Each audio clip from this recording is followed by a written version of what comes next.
हाथों में छाले और पैरों में बिबाई हो, ऐसे ही श्रम योगी मजदूरों ने आपके बंगले की नींव बनाई है। नमस्कार। जी हाँ, कहा जाता है कि तपती धूप हो या फिर कड़कड़ाती हुई ठंड, जिनके पसीने की एक एक बूंद ने आज राष्ट्र के निर्माण किया हुआ है पूरे नक्शे का, ऐसे कर्म योगी मजदूरों को समर्पित है आज का यह दिन।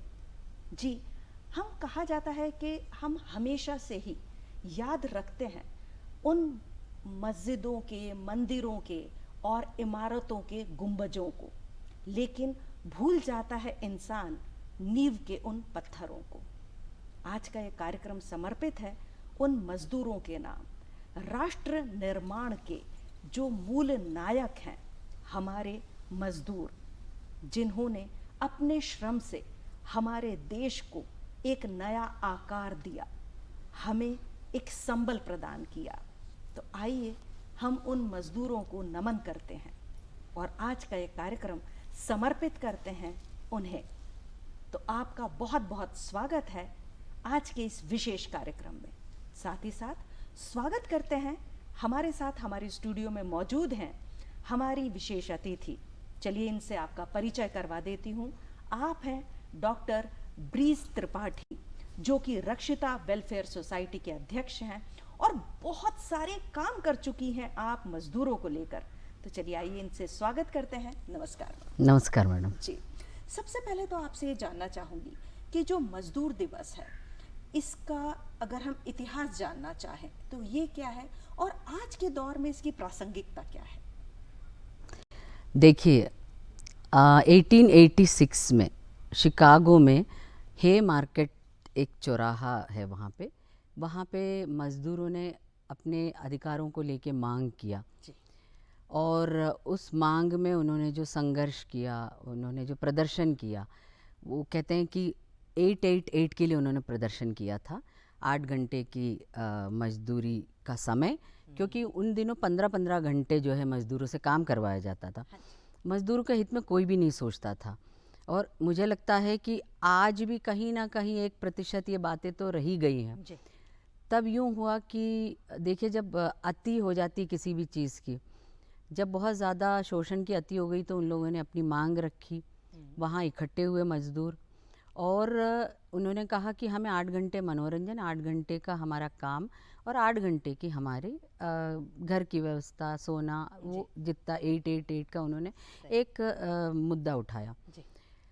अब आप देखिए कि अचानक एक बम फूटता है और बहुत सारे मजदूर अपने उनके प्राण पखेरु उड़ जाते हैं।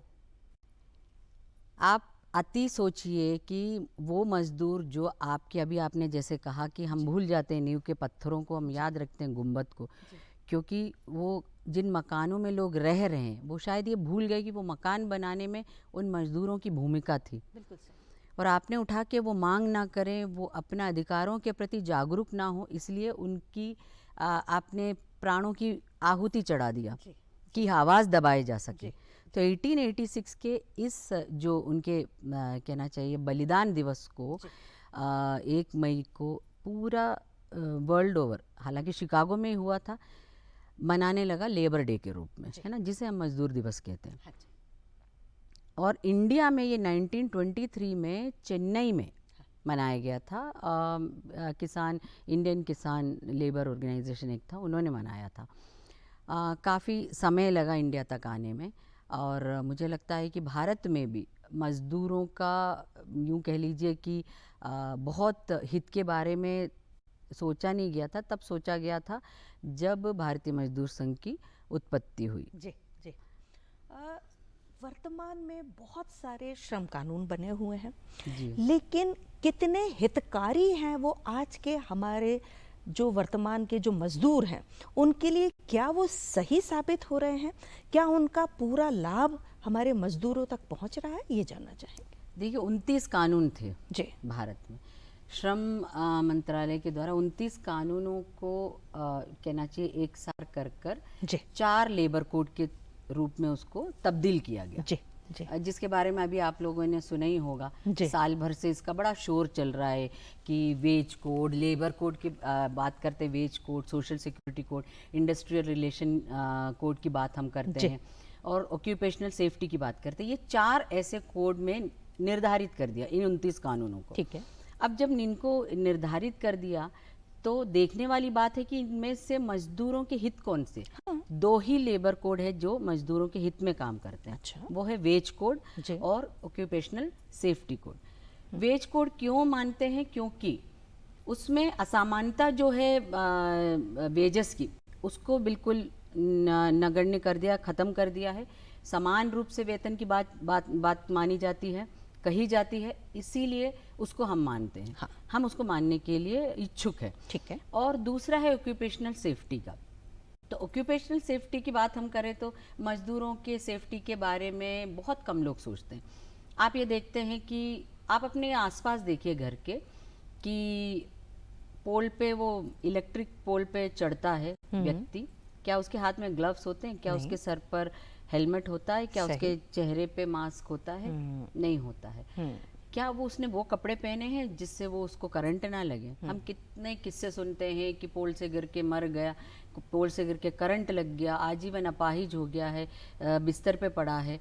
तो जो वर्कर्स पेरोल पे, उनका तो फिर भी ठीक है, चलिए उनको पीएफ मिलता होगा, उनको ग्रेट्युटी मिलती होगी, एक्सीडेंशियल इंश्योरेंस होता होगा उनके कवर।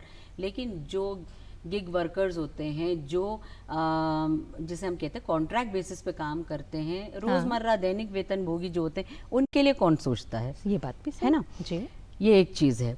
तो ऑक्यूपेशनल सेफ्टी की बात, और ये 2 कोड भी जो मानने के पीछे, ये भी भारतीय मजदूर संघ जो दुनिया का सबसे बड़ा ऑर्गेनाइजेशन है जी। जो ट्रेड यूनियन है, ठीक है, मेंबरशिप के हिसाब से हम माने बहुत बड़ा ऑर्गेनाइजेशन है, संगठन है ये। इस संगठन ने ये 2 कोड माने हैं। ठीक। बाकी संगठनों ने तो ये कोड भी नहीं माने, कोई भी कोड नहीं माने। तो जो मजदूर हित में है वो हम सबको मानना चाहिए। सबसे पहले हम बात करें, हम राष्ट्र हित की बात करते हैं, हम उद्योग हित की बात करते हैं, फिर हम मजदूर हित की बात करते हैं। लेकिन उसके बावजूद भी ये मजदूर अगर ना हो तो आप ज़रा सोचिए, आज कोई भी एक काम आप सोचिए, एक दिन आपके घर की अगर हाउस मेड नहीं आती, हाउस हेल्प नहीं आती, तो मैं ये देखती हूँ कि घर में रहने वाली महिलाएं तक परेशान हो जाती हैं। हम तो बाहर काम करने वाली महिला, हमारे लिए तो 9 बजे सब कुछ खत्म हो जाना चाहिए, घर से बाहर निकलना चाहिए। हमें कौन हेल्प करता है? हम ये जो आज बैठ के यहाँ कार्यक्रम कर रहे हैं, या हमारी कामयाबी के हम सीढ़ियाँ चढ़ रहे हैं, ये किन की बदौलत है? बहुत। हम कहते हैं ना कि हर कामयाब व्यक्ति के पीछे एक इंसान का हाथ होता है। आदमी है तो हम कहते हैं औरत का हाथ होता है, औरत है तो हम कहते हैं कि आदमी का हाथ होता है। लेकिन हम ये भूल जाते हैं कि असली जो हमारे सपोर्टर्स हैं वो हाउस हेल्प है जी। हम उन्हें किस तरीके से ट्रीट करते हैं? तुम क्यों नहीं आई, तुम आधा घंटा लेट आई। हम कभी ये सोचते हैं कि ये ना हो तो हमारी ज़िंदगी क्या है? बिल्कुल सही जी। मजदूर ना हो तो आपका घर का एक ईंट भी नहीं रखा जाएगा। क्या आप खुद काम कर लेंगे? बिल्कुल। या तो फिर इतना आप बनिए कि आप खुद ही काम करिए जी। जब वो आपके घर जीवन के इतना महत्वपूर्ण हिस्सा है, तो मैं ये पूछती हूँ कि उनके बारे में सोचा क्यों नहीं जाता? ये बात भी सही। वो सबसे सुविधाएं चाहिए, हाँ। लेकिन जो मूलभूत इकाई है वो उसके लिए हाँ। नगण्य उसको मानते, मतलब वो उनको ना इज्जत देना, इम्पोर्टेंस नहीं, पैसा देना, बस उन्हें ऐसा लगता है कि चूस लें, इनको किसी भी तरीके से काम करवा लिया जाए। उस व्यक्ति की भी तो अपनी खुद की एक पर्सनल लाइफ है, वो भी तो अधिकार रखता है। आप ये सोचिए, एक इलेक्ट्रिशियन आते हैं हमारे घर में, सालों से आ रहे हैं, 20-25 साल से हमारे पड़ोस में, नाम नहीं लूँगी, बहुत अच्छे पैसे वाले लोग थे वो जी। उसने बोला 30 रुपया हो गया, एक पॉइंट का 30 रुपया, कई साल पहले की बात। तो मुझे आवाज़ आई कि 30 नहीं 25 ले लो। देखिए, आप ये सोचिए कि वो आपकी इलेक्ट्रिक सेफ्टी के लिए काम कर रहा है। एक वायर अंधेरे में बैठ नहीं सकते ना, और एक वायर की गलती हो जाए तो पूरा घर फ्यूज हो सकता है, किसी को करंट लग सकता है, बहुत कुछ हो सकता है। और आपके जिंदगी का इतना महत्वपूर्ण हिस्सा निभाने वाला इलेक्ट्रिशियन से आप 5 रुपए की बार्गेनिंग कर रहे हो। क्या आप मॉल में जाके बार्गेनिंग करते हो? ये हर व्यक्ति कहता है आजकल, जो समाज के बारे में सोचता है वो ये कहता है कि आप जब मॉल में जाके, जब आप ऊंचे रेस्टोरेंट्स में जाके जब बार्गेनिंग नहीं करते, टिप देते हैं ज़्यादा से ज़्यादा सिर्फ शो ऑफ करने के लिए, even you are paying the VAT, GST सब देने के बावजूद भी आप सर्विस चार्ज के बाद भी आप टिप देते हैं जस्ट टू शो ऑफ। तो इंसान अपने गुरूर, अहंकार, शो ऑफ को बरकरार रखने के लिए किसी भी हद तक जा सकता है, लेकिन वो मजदूर जो आपके ज़िंदगी की नींव है, जिस नींव पर आज आप खड़े हैं, आप उनके बारे में नहीं सोचना बिल्कुल चाहते। सही, ऐसा है जी। बहुत सारे तो मैम संगठित क्षेत्र हैं, लेकिन असंगठित क्षेत्र के मजदूरों के अधिकारों के लिए सरकार के क्या क्या कुछ रणनीतियां हैं या क्या कुछ नियम बनाए गए हैं, वो जानना चाहेंगे।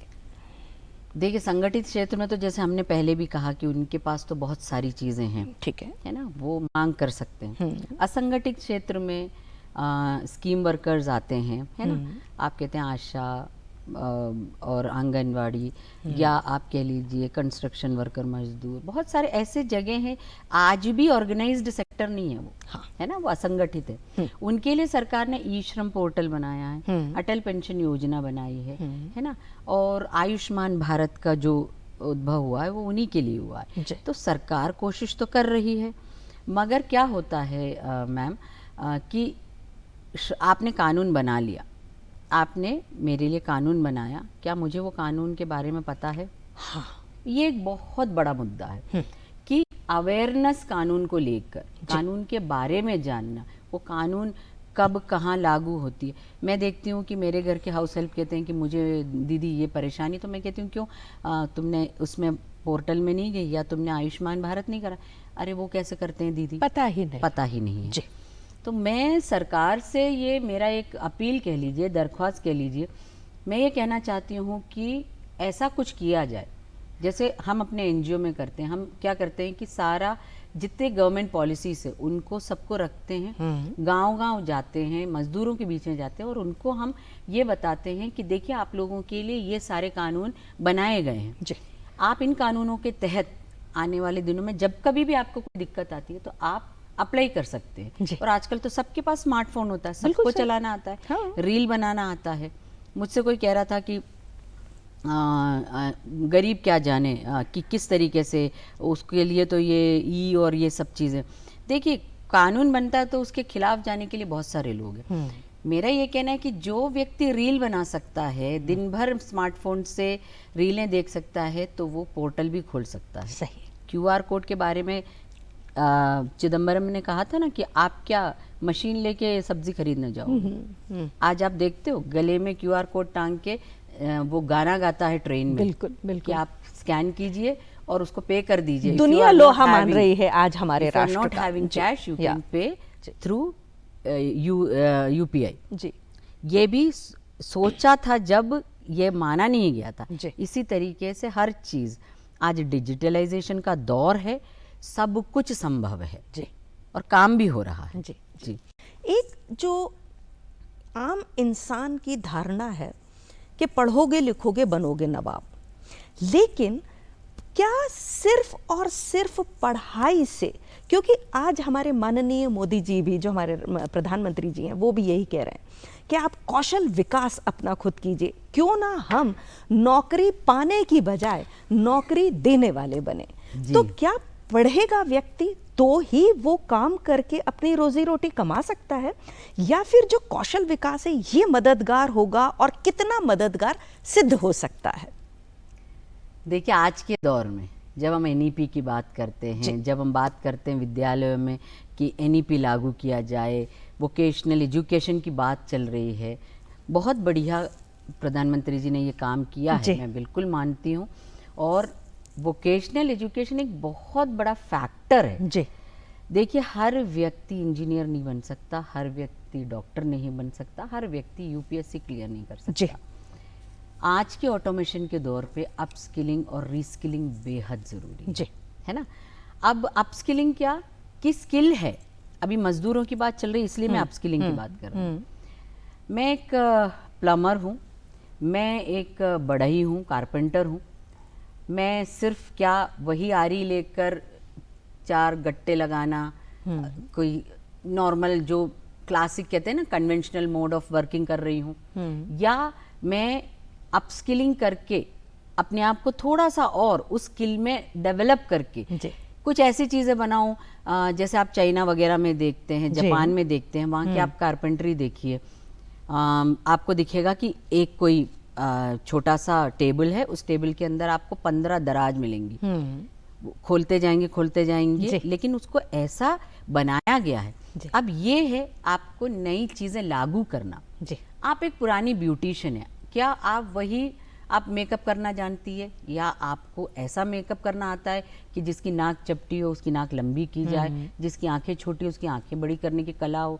इसी तरीके से हर एक सेक्टर में, हर सेक्टर में, not only plumber, not only carpenter, beautician, anywhere, आप जिस भी सेक्टर में देखिए, वोकेशनल एजुकेशन होने की वजह से कौशल, स्किलिंग और रीस्किलिंग क्या होता है, जो स्किल आपने किया उसको आप दोबारा कि क्या ये काफ़ी है, लर्निंग को अनलर्न करके दोबारा लर्न करना। सही।